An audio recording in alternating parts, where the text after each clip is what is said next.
very honoured to be joined by our first genetic warrior. And this lady is formidable. She's also extremely inspirational. And we're going to hear about her journey so far to get her to this point. Welcome, Nikky. Morning. Morning. So, tell me a little bit about your background, about your history. Well, I started probably competing at the age of about 9. My dad took me to gymnastics at about the age of 7 because I was hopelessly clumsy. So, a very vain attempt to cure the problem, he took me to gymnastics, which I started, then grew tall for that. So I then ventured into athletics, which I did very well at for a very long time. Except the hurdles. Except the hurdles, yeah, because I was running through them works every time.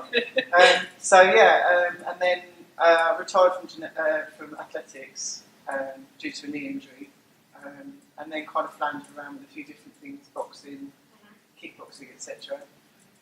And then eventually got back into some kickboxing, which I really enjoyed, but obviously you get to a certain age and you don't heal from the cuts and bruises quite so well anymore. So, and I've always had to be involved in some form of competitive sport. I have to have something to drive me, and if I don't, I lose my way. So, a friend of mine asked me if I was fancy doing a bodybuilding comp, to which I laughed hysterically.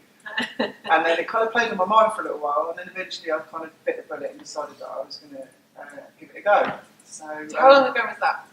That was about 5 years ago. My first competition was in tail end of 2014 at the King Classic, which was tail end, it was August. Probably the most terrifying thing I've ever done in my entire life, because if anyone who knows me knows that I hate being the centre of attention. So standing in what basically amounts to a piece of sparkly dental floss in front of a bunch of complete strangers. Perhaps not the ideal. No, it was pretty much every nightmare of mine rolled into one, to be honest. But the sense of achievement from that was amazing. So, and I was kind of hooked from that point. So, and that's what got me onto the sort of the road to competing as a bodybuilder. So, which obviously you've kind of grown your successes every year. It's not something you can do overnight, and people are really impatient by nature, but it's taken me 4.5 years of solid training and consistent training as well. I don't just dip in and dip out. When people say bodybuilding is a lifestyle, it really is a lifestyle. It's not something you can leave at the door, for 6 months and then pick up again, once the summer comes in. It's something you have to do every day without fail. Training, eating, the whole shebang really. There is an assumption, though, isn't there, that you will be on some kind of steroids, because I know that everybody that I speak to, when they talk about bodybuilding, they assume that everybody's taking something. So how do you, because obviously the federation you've competed with, it's non-tested. So I was pretty naive when I first started out, and clearly I had no idea what I was doing. If I had possibly, may not have even taken that step. But at the time, it was a combination of things. The current federation that I'm with was the biggest UK federation, so everybody heard of it. Also, a lot of my friends were already competing within that federation. The other side of it as well, being kind of quite awkward by nature, I didn't want to have to do like a routine. So anything that involved a routine, I was like, oh no, I'm not doing that. So for me, just doing basic quarter turns was about as much as I could cope with. So it was several factors that came into that, choosing that particular federation.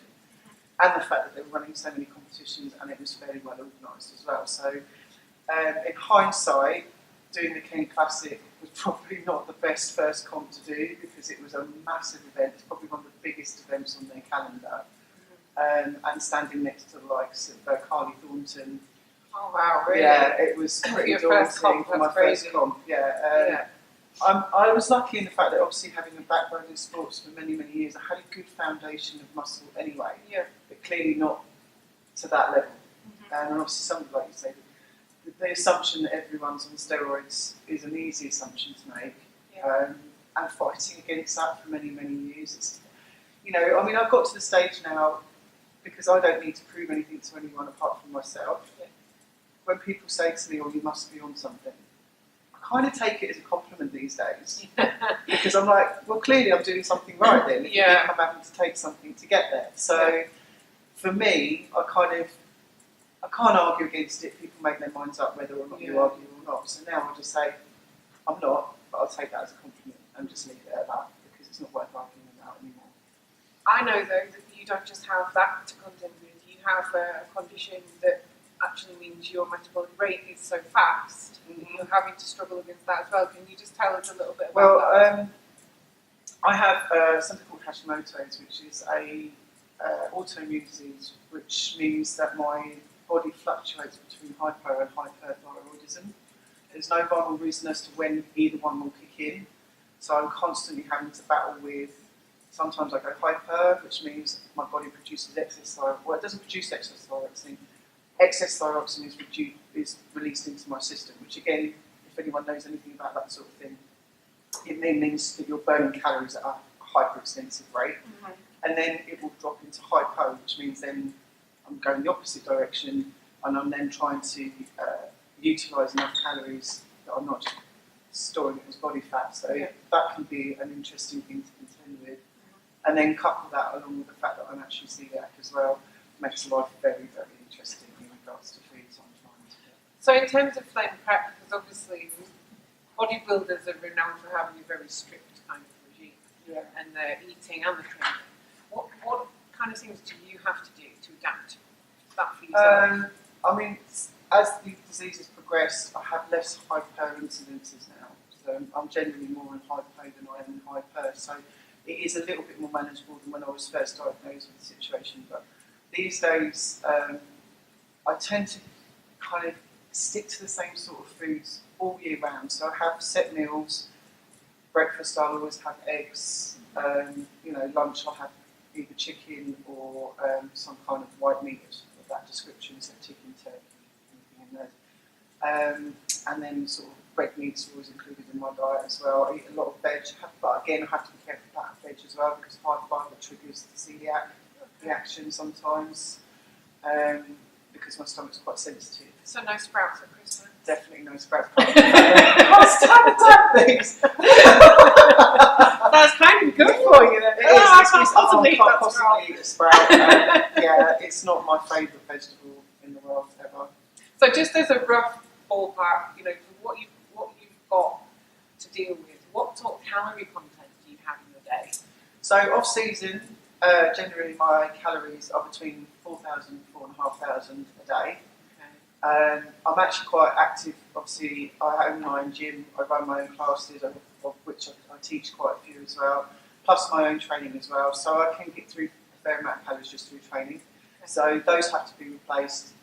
Plus whatever calories extra that I might need in order to build some muscle as well in the recovery period. So, and clean eating 4,500 calories is a lot of calories to get through. So I quite often need a little bit of help in that regard. So although my meals in content won't change that much, off season I'll add in a few extras. So peanut butter might feature.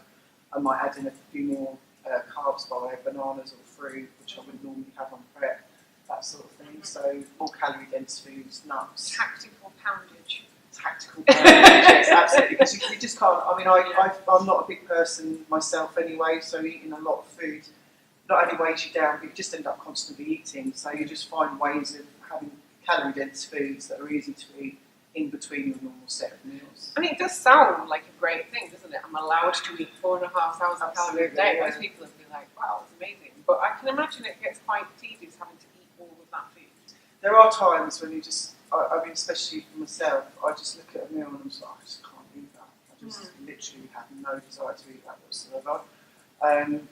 Coupled with the fact that I'm quite busy as well, it's very easy for me to neglect a meal. So I generally, if I'm struggling with sort of food content, then I will just switch to something like a protein shake or something like that just to cover it. It can be a struggle, but I do try and get the calories in if I can. But yeah, it's not always the easiest thing in the world. Yeah, and the McDonald's is out of the question, so. Of course, they don't really cater for celiac, do they? Not at all, no. So, I mean, people say, oh yeah, we can always put down KFC or whatever, but it's not as easy as that. And also, you've got to bear in mind that calories have to be effective in training as well. So if you're building a lean mass, you need to have protein, you need to have carbohydrates, you need to have fats. I mean, a lot of bodybuilders these days think it's fashionable to ignore fats. We all know that fats are really, really important. So you can't absorb certain vitamins and minerals without having fats in your diet. And they also trigger satiety as well. So, you know, if you just want to live off carbs and protein, you're going to be a bit of a mess after a while. Well, thank you. That was very interesting. That's all we've got time for today. I hope you found that as interesting as I did. And join us again for the next one.